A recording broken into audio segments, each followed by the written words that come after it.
Well, good morning. And look at me now. You'll probably will never see me again as dressed up as I am now. The mic. Okay, thank you. I'm going to talk about dementia. There's a book called The Merck Manual. It's a book that physicians use to find a quick and accurate accounting of just about any disease you can think of. It defines dementia as a chronic deterioration of intellectual functioning and other cognitive skills severe enough to interfere with activities of daily living. Dementia at any age is a devastating problem, but it is mostly a disease of the elderly. Out of a senior population of about 56 million,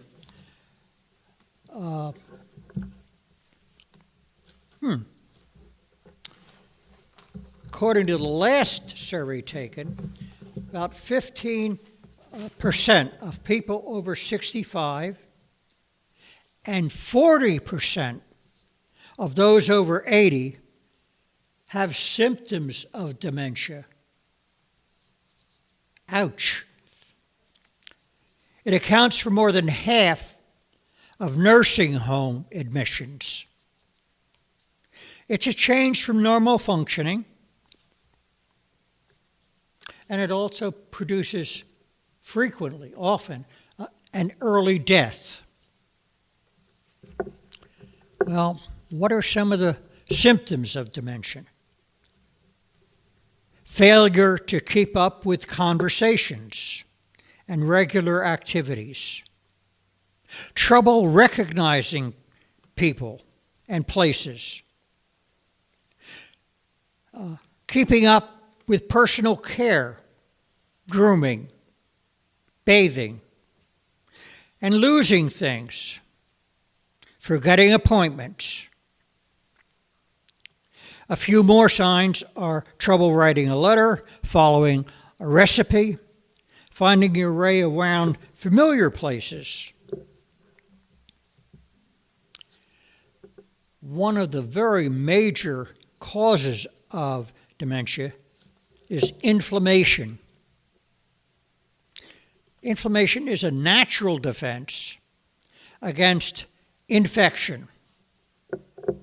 It can also, however, boost your risk for cancer, diabetes, blood pressure, high blood pressure, and dementia.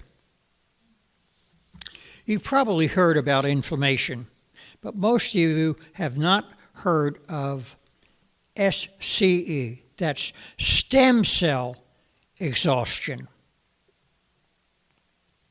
That's a major cause of aging. It is directly responsible for many physical problems as we age. Stem cell exhaustion creates a smoldering background of chronic and low-grade inflammation. It can undermine the well-being of virtually every body system.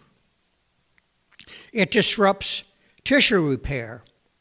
It leads to an accumulation of dead cells. Frailty and a weakened immune system are the result of stem cell exhaustion. It can also lead to reduced production of bacteria-killing and virus-killing white blood cells. Do you suffer from SCE? Maybe you have no idea. A significant amount of well-controlled research suggests that we can lengthen our lifespan One way is to improve our vascular endothelial growth factor. Oh boy, that's a hard one. VEGFA. It's a major influence on lifespan. VEGFA is heavily influenced by our food intake. That's a master regulator of blood vessel formation.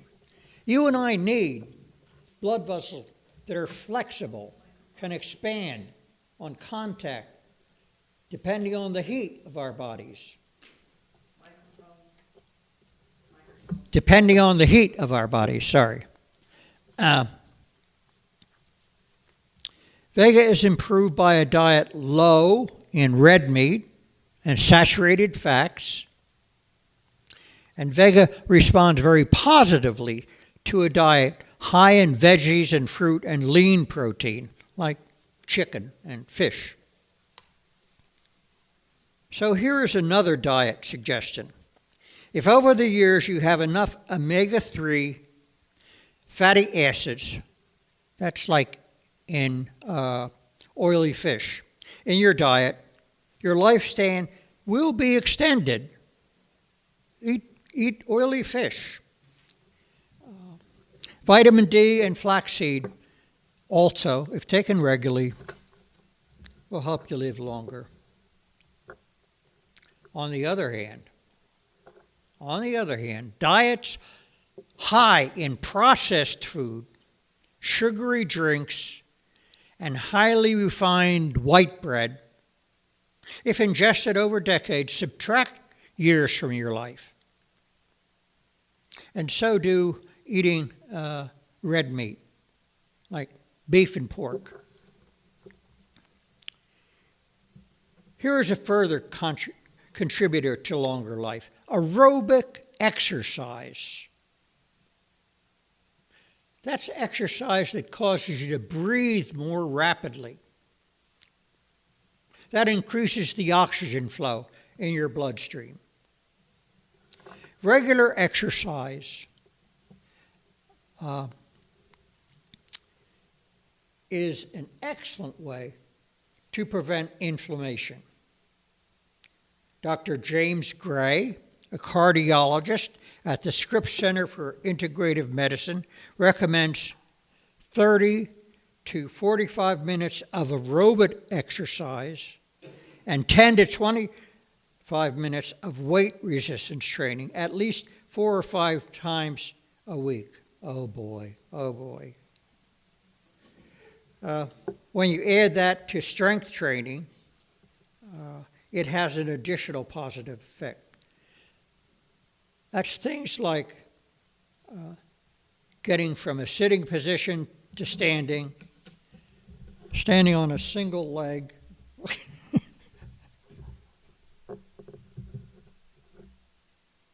and I can still kind of do it. Where am I at? And shoulder rotation, best against some kind of resistance. Memory loss is one of the major signs of dementia. And exercise has a major effect on your health. Exercise can help us remember things. Isn't that strange? Remember things.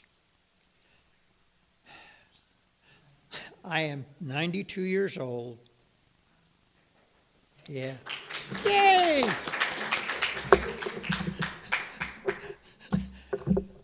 And I can still pretend to do a good job at a talk like this. So, if I was way back when I was a youngster, if I was sitting and reading the comics or listening to a drama story on the radio, no TV then, my mother would often say, "Randy, get up and go out and play." I now do full body exercises about 3 to 5 times per week. I'm sorry. Yeah. Thank you. Another factor in living longer is TLC, tender, loving care. TLC has very few negatives and is free from stigma. There are many well-controlled studies of TLC, and they conclude that this factor can improve self-esteem, it offers social benefits, and it enhances your physical health. All of those. Give it to others. Find a way of getting it. The amount of time in a relationship certainly matters, especially if it is longer time in a healthy partnership. Marriage and children both also extend the lengths of life. Sleep. So, have some more kids.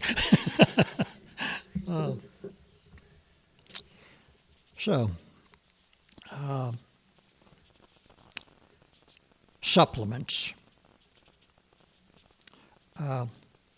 Melatonin. Most of you probably heard about that. Vitamin E and lipoic acid each appear effective in decreasing exercise stress.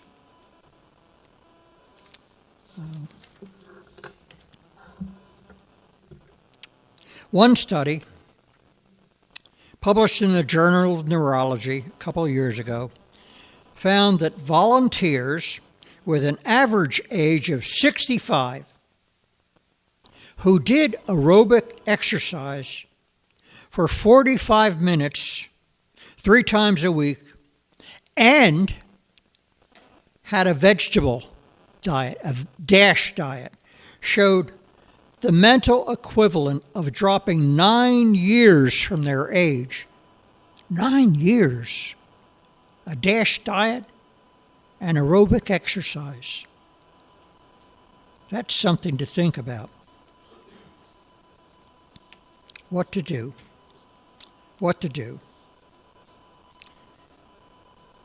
Well, now, you do want to stay healthy as you age, don't you?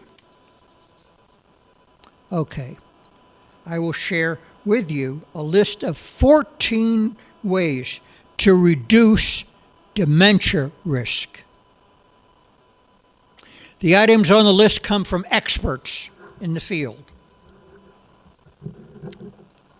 Here's the first one.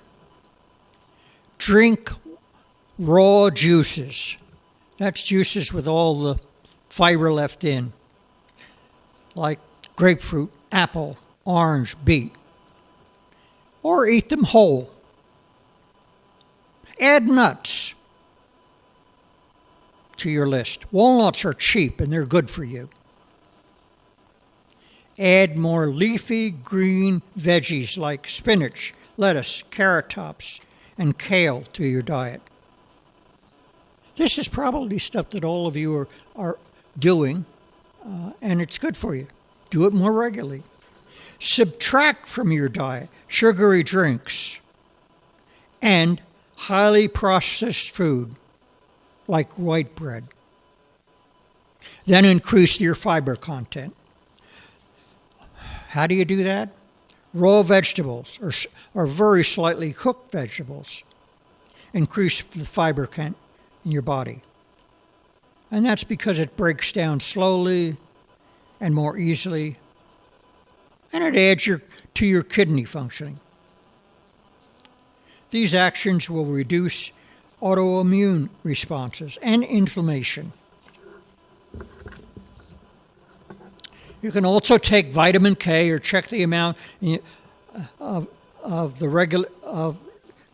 the regular food on your plate. Vitamin K comes naturally from green tea, broccoli, kale, spinach, cabbage, dark green lettuce. Also, stimulate your brain.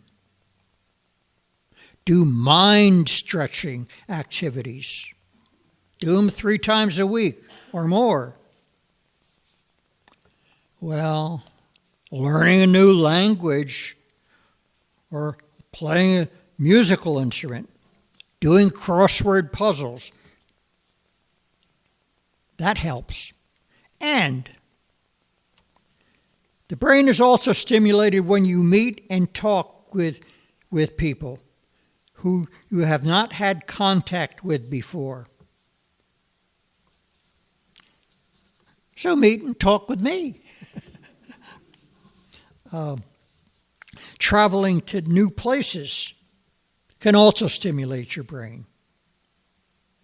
Reading a book can help. And listen, start a new project. Start a new project. Here's some good ones. Give time at a free food center for poor people. Visit elderly people who have few visitors in a nursing home. And check out prisoners who have few or no visitors.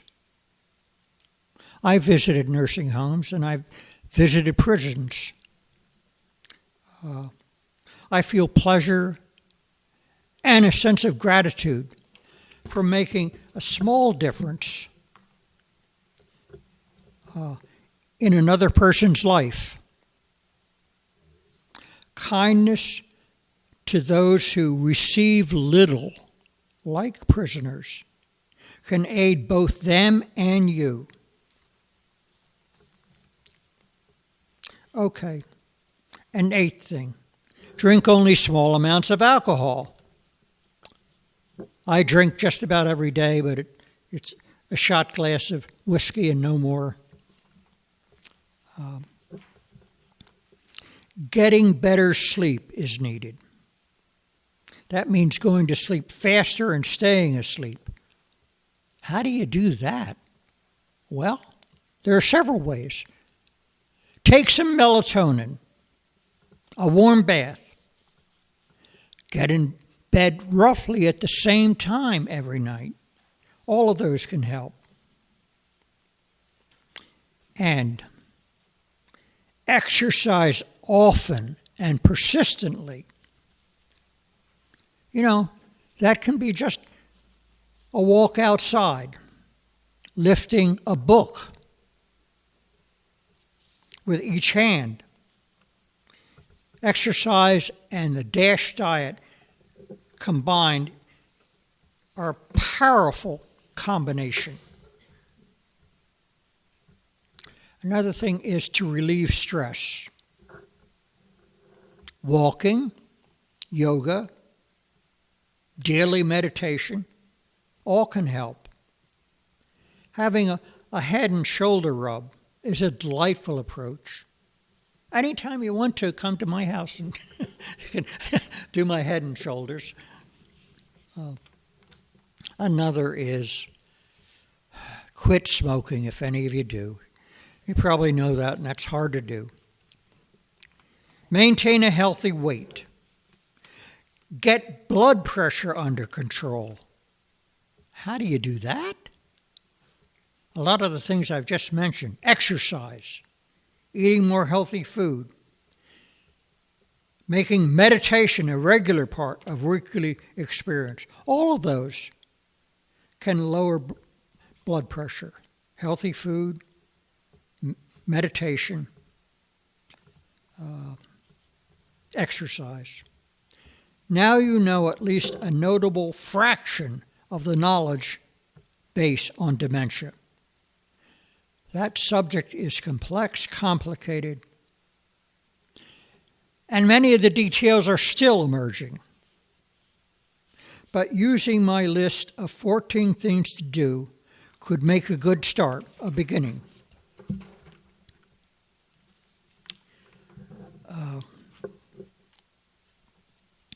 To conclude, I want you to know that I'm an insignificant and very humble guy.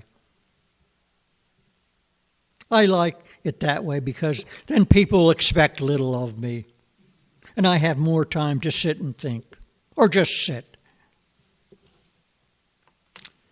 Well, I'm about finished. A written copy of this talk will be posted on the UU web when that is available, and I can also provide a printed or emailed copy. How do you keep the music playing? How do you make it last? Thank you for listening to me.